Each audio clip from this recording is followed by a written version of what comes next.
وزیر اعلیٰ خیبر پختونخوا سہیل آفریدی نے اعلان کیا کہ ضم شدہ اضلاع کی ترقی کے لیے 1000 ارب روپے کے قبائلی پیکج لایا جا رہا ہے۔ وزیر اعلیٰ خیبر پختونخوا نے باجوڑ کا ایک روزہ دورہ کیا، قومی امن جرگے کے قائدین سے ملاقات کی اور امن کے لیے قبائلی مشران کی جدوجہد کو سراہا۔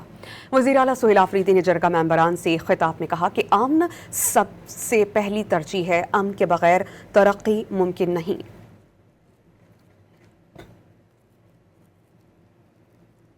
وزیر اعلیٰ خیبر پختونخوا سہیل آفریدی نے اعلان کیا کہ ضم شدہ اضلاع کی ترقی کے لیے 1000 ارب روپے کے قبائلی پیکج لایا جا رہا ہے۔ وزیر اعلیٰ خیبر پختونخوا نے باجوڑ کا ایک روزہ دورہ کیا، قومی امن جرگے کے قائدین سے ملاقات کی اور امن کے لیے قبائلی مشران کی جدوجہد کو سراہا۔ وزیر اعلیٰ سہیل آفریدی نے جرگہ ممبران سے خطاب میں کہا کہ امن سب سے پہلی ترجیح ہے، امن کے بغیر ترقی ممکن نہیں۔